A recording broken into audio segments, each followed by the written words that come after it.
नमस्कार, मैं राजनीतिक परिवार में पैदा हुआ। जब मैं छोटा सा था 1980 में प्रियंका और मैं घर में लेई बनाते थे, रात को निकलकर पोस्टर चिपकाते थे। चुनाव समझता हूं, 20 साल से मैं स्वयं चुनाव लड़ रहा हूं। पोलिंग कैसे होती है, पोलिंग बूथ कैसे मैनेज किया जाता है, वोटर लिस्ट, फॉर्म 17, ये सब मैं गहराई से समझता हूं। कुछ समय पहले हमें दाल में काला लगा। चुनाव के नतीजे आते थे, मूड एक तरीके का होता था, रिजल्ट दूसरे तरीके का। मुझे याद है उत्तराखंड में हम चुनाव हारे। बाद में मैंने कैंडिडेट से पूछा कि जहां रोड शो हुआ था वहां जाके देखिए हमें कितने वोट मिले। हजारों लोग आए थे, पोलिंग बूथ में किसी ने वोट नहीं किया। यह असंभव था, यह हो ही नहीं सकता। उसके बाद छत्तीसगढ़ और मध्य प्रदेश के रिजल्ट, हमें लगा कुछ ना कुछ गलत हो रहा है। 2018 में मध्य प्रदेश में चुनाव होता है, हम जीतते हैं। हमारी सरकार चोरी हुई थी। 2023 में चुनाव होता है, मैंने अपने आंखों से भारत जोड़ो यात्रा में देखा, भयंकर एंटी इनकम्बेंसी, और हमें 65 सीट मिलते हैं। इम्पॉसिबल, हो ही नहीं सकता। और फिर महाराष्ट्र में पहली बार हमें सबूत मिला। विधानसभा और लोकसभा के बीच में जादू से नए वोटर आते हैं, और जहां भी इन नए वोटर्स ने वोट किया वहां वोट बीजेपी को गया। महाराष्ट्र चुनाव के बाद जब हमें डाउट हुआ, हमारे गठबंधन के सारे नेताओं ने प्रेस कॉन्फ्रेंस किए और हमने इलेक्शन कमीशन से कहा कि आप हमें वोटर लिस्ट दीजिए, वीडियो रिकॉर्डिंग दीजिए। इलेक्शन कमीशन ने मना किया। ना उन्होंने हमें वोटर लिस्ट दी और ना उन्होंने वीडियो रिकॉर्डिंग दी। डाउट हुआ, क्यों नहीं दे रहे, क्या कारण है? तो हमारे दिमाग में सवाल उठा, क्या इलेक्शन कमीशन बीजेपी की मदद कर रहा है?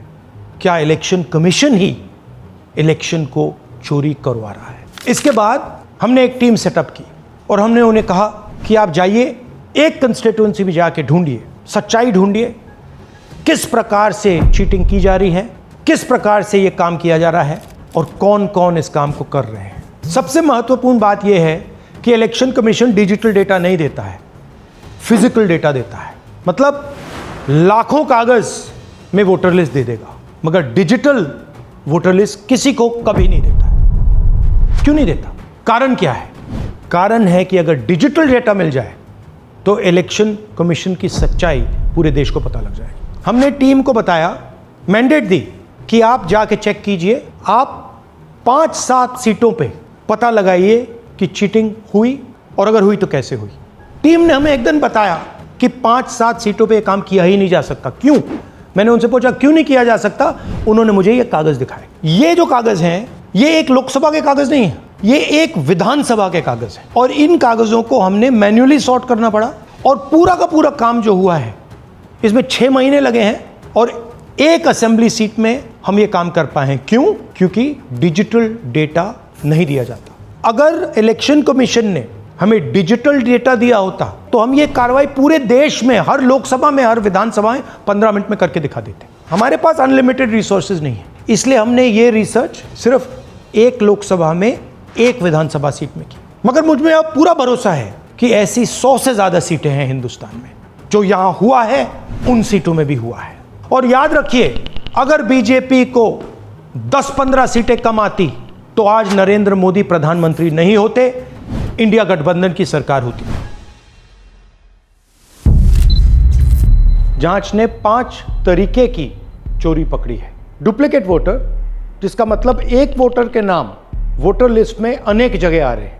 फेक एड्रेस, मतलब एड्रेस है ही नहीं, या फिर हाउस नंबर 0।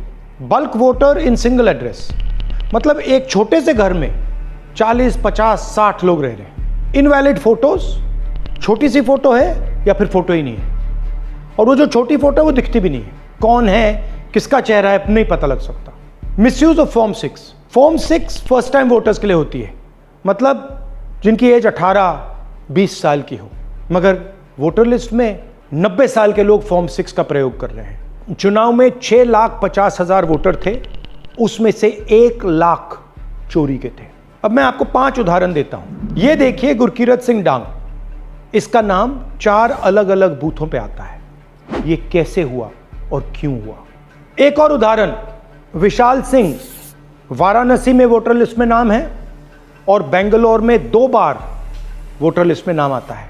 क्या ये वाराणसी में वोट कर रहे हैं या बेंगलोर में वोट कर रहे हैं या दोनों जगह वोट कर रहे हैं? एक और उदाहरण देखिए, हाउस नंबर 0। तो आपने कभी सुना है हाउस नंबर 0? हमने तो नहीं सुना था, मगर बेंगलोर में हजारों हाउस नंबर 0 हैं वोटर लिस्ट पे। हाउस नंबर 35 की कहानी सुनिए। छोटा सा घर है, ज्यादा से ज्यादा 4 लोग रह सकते हैं, मगर इस 35 में 80 लोग वोटर लिस्ट में रजिस्टर्ड है।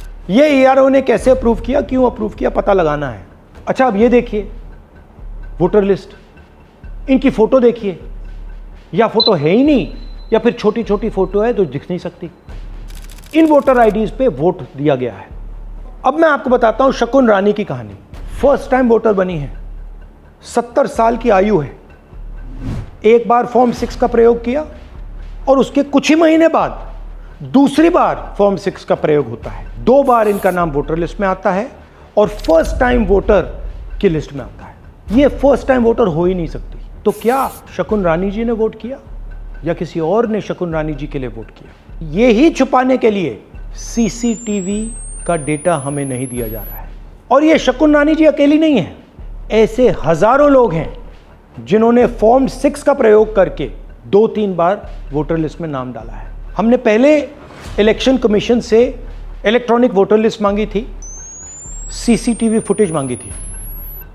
उन्होंने अपना काम नहीं किया, हमें नहीं दिया। फिर हमने अपना इन्वेस्टिगेशन कराया, आरटीआई भरे और हमारे पास डेटा आया। भाई और बहनों, सच्चाई यह है कि हिंदुस्तान में इलेक्शन कमीशन और बीजेपी मिलकर इलेक्शन चोरी कर रहे हैं। यह पूरा का पूरा सबूत ब्लैक एंड व्हाइट में आज हमने आपको दिया है। इलेक्शन कमीशन जानता है कि हमने उनकी चोरी पकड़ ली है, इसीलिए एसआईआर आया है। यह एसआईआर जो है इंस्टीट्यूशनलाइज चोरी है। इलेक्शन कमीशन खुलकर बिना डरे बीजेपी के साथ मिलकर चोरी कर रहा है। और ये जो एसआईआर है, इसका लक्ष्य गरीबों का जो हक है, उनका वोट जो है, उनसे चोरी करने का है। मैं आपको एक और बात बताना चाहता हूं। इस पूरी इन्वेस्टिगेशन में हमने वोटर एडिशन को देखा है, मगर जितना एडिशन होता है शायद उससे ज्यादा डिलीशन होता है, सबट्रैक्शन होता है।